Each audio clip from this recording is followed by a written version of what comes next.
Holy dude, what's the matter? What's going on?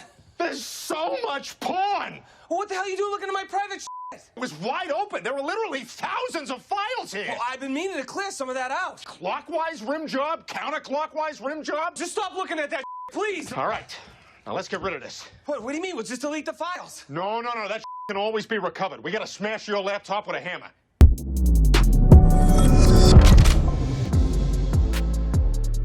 Congressman, thank you for being with us. I just want to kind of kick off the top with the Supreme Court decision.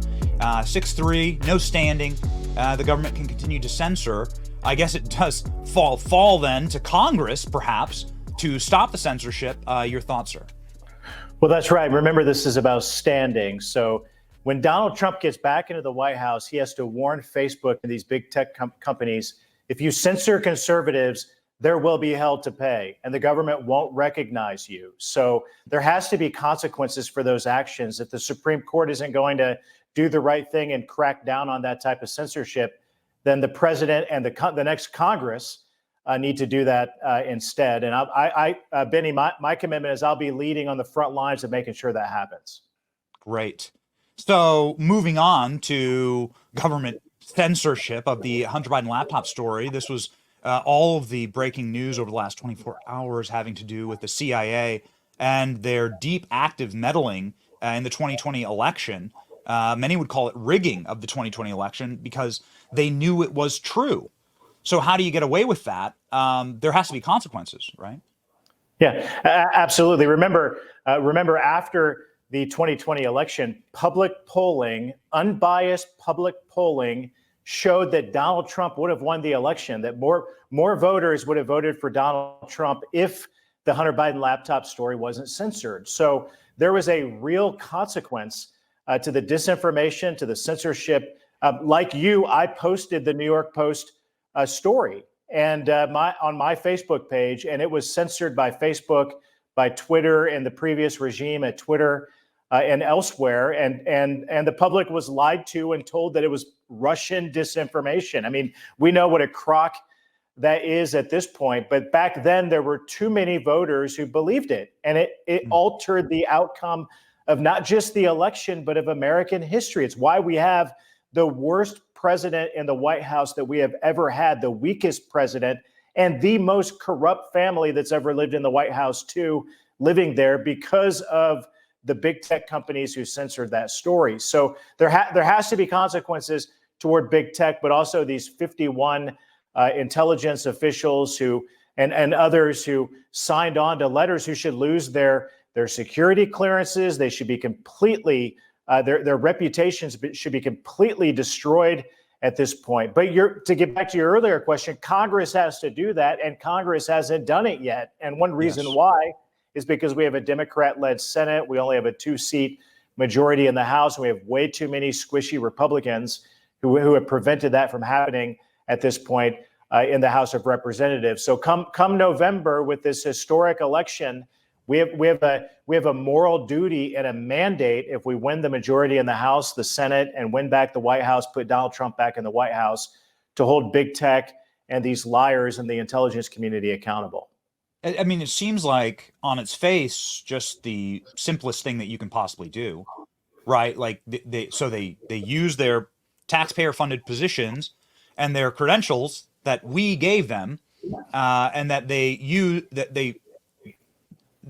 the public dole effectively to advance their careers, and then they take our repayment for that is that they take those credentials and they use them to lie to us in coordination with Joe Biden's campaign for a talking point and to cover up the largest political bombshell in American history. The Hunter Biden laptop shows numerous crimes, at least 400 felonies committed by the Biden family or Biden family members. And so this is an act against American democracy. Why aren't Republicans taking this seriously? The balls fall off? Are they scared of the intel community? It seems so binary. It seems so simple, Congressman, that we must punish these people. Yeah, I completely agree. And right now, the lack of leadership in the House to get that done, with even though it's a 2-seat majority, the leadership to make that happen, myself and so many others have pushed forward on this notion. I mean, take Leon Panetta, for example, one of the 51 signers of that letter calling it Russian disinformation and trying to minimize that very important story before the 2020 election about Hunter Biden and the corrupt dealings of the Biden family. Leon Panetta is on because he maintains a security clearance and he's on the boards of every major defense contractor that you can think of. That it's the opposite. The opposite should happen. His reputation should be ruined. He shouldn't be allowed to make money off of his public service and that security clearance, and his reputation should be ruined to the point that he wouldn't serve and make so much money off of the public dime. So like the other 50 who signed it as well. But Congress has to move forward and hold these people accountable, take away their security clearances. And that hasn't happened yet because you have too many squishy Republicans who are willing to go along with it. Yeah, I mean, again, in fact, Congress gives the FBI a brand new headquarters and rewards it's seemingly this apparatus that has rigged American elections with more money. It seems like that seems like the end of the country, right? It seems like if there's no consequence. I'm a parent. You're a parent. If there's no consequences, then the entire household will collapse. That's so true. That's why I've always said Joe Biden deserves to be impeached, and a lot of these officials deserve to lose their jobs and be impeached and publicly humiliated, so that no future president in American history can ever think I can get away with that too. I mean, that's the very nature of why we should, the very point of why we should move forward with impeachment. 2-seat majority in the House, Democrat-led Senate. None of that should matter. That shouldn't prevent us from moving forward in the House and doing the right thing. We have a moral, I believe, obligation to do that and hold these people accountable. Just like the letter that I sent to Speaker Johnson a couple of days ago about defending Steve Bannon from going to prison because of an illegitimate committee. No one knows, Benny. No one knows how illegitimate the sham January 6th committee was more than me. I was supposed to be the ranking member of the committee and represent the minority party, and was blocked from serving in that capacity. And now Steve Bannon, who was held in contempt politically by the Democrat-led Congress, who completely violated all of the rules of the House of Representatives, and Steve Bannon is going to go to jail for it. And it's absurd. So I wrote a letter to Mike Johnson, the Speaker.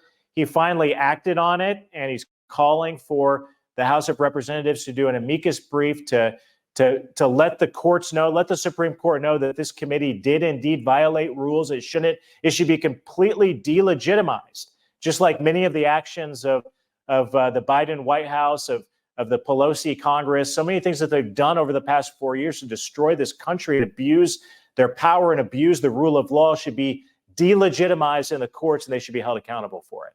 So what would be the path forward here? Congress could take a vote. To my understanding, Congress should take a vote and could delegitimize the committee today. Many of us are pushing for that. And I've signed on to legislation that Thomas Massey, my colleague, has put forward to do just that, to completely erase the January 6th committee from the public record because it was an illegitimate committee that violated rules, that was a political witch hunt.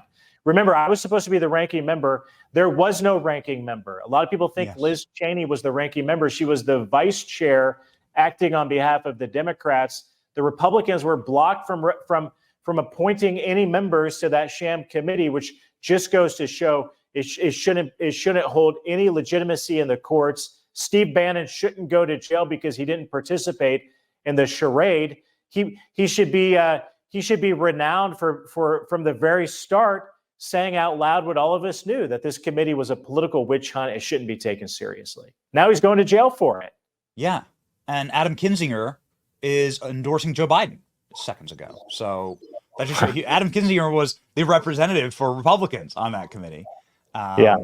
And obviously he was representing the Democrats. I mean, the guy in 2019 was begging Donald Trump at his feet to give him the job to be people forget this, to be the Secretary of the Air Force.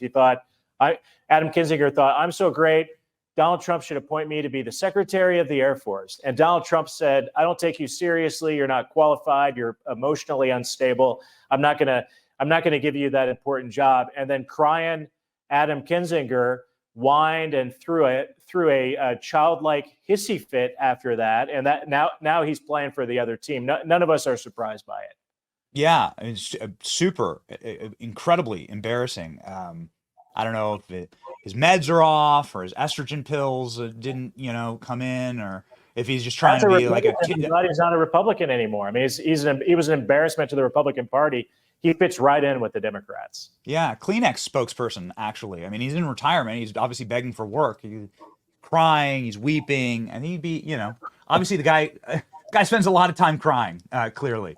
So that sham committee should absolutely be wiped from history. There is a vote, though, for inherent contempt that seems to be rolling quite swiftly through Congress with a lot of support against Merrick Garland. Can you give me an update on that?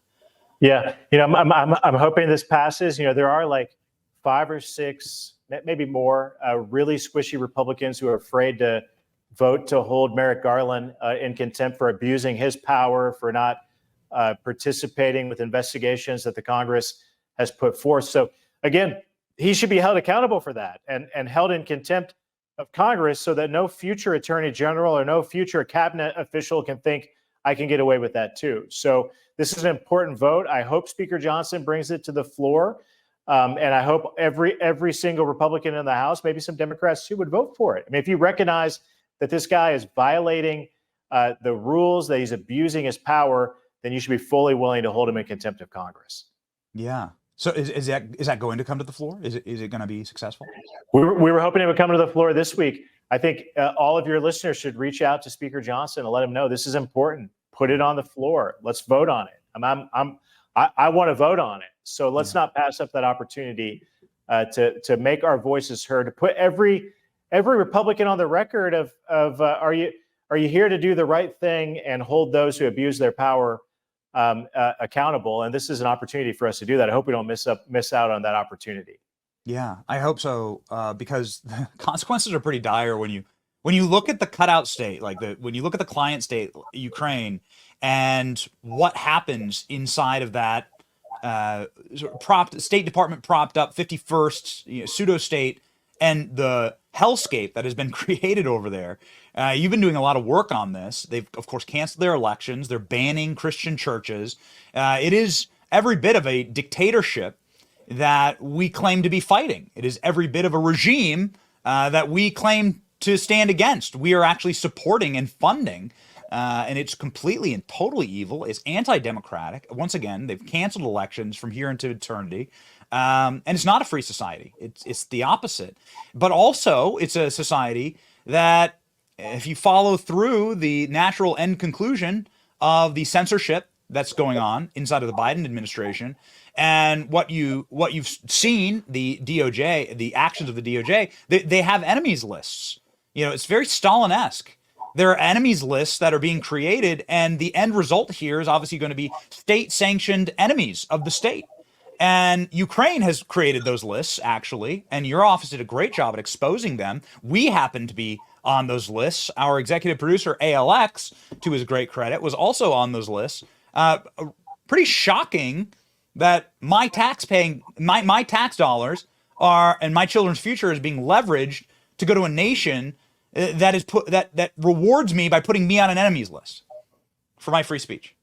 Crazy. I mean, this is just crazy. I mean, to think that an NGO with ties, by the way, to the Obama-Biden White House took money from the State Department that's associated with Ukraine and their government, would put out a list and name me and you, Elon Musk, Donald Trump, Don Trump Jr., a lot of Republican. There's not a single Democrat on this enemies of Ukraine list, but everybody on it is either a conservative or Republican who recognizes that we're not going to bankrupt America to fund corruption in Ukraine. That's why I voted against hundreds of billions of dollars for aid packages to Ukraine, and it's landed me on this enemies of Ukraine list. So I wanted to draw attention to it because my constituents at home and Hoosiers at large are saying enough is enough. I mean, America can't secure its own border. Why are we sending hundreds of billions of dollars to Ukraine? If that makes me an enemy of Ukraine, then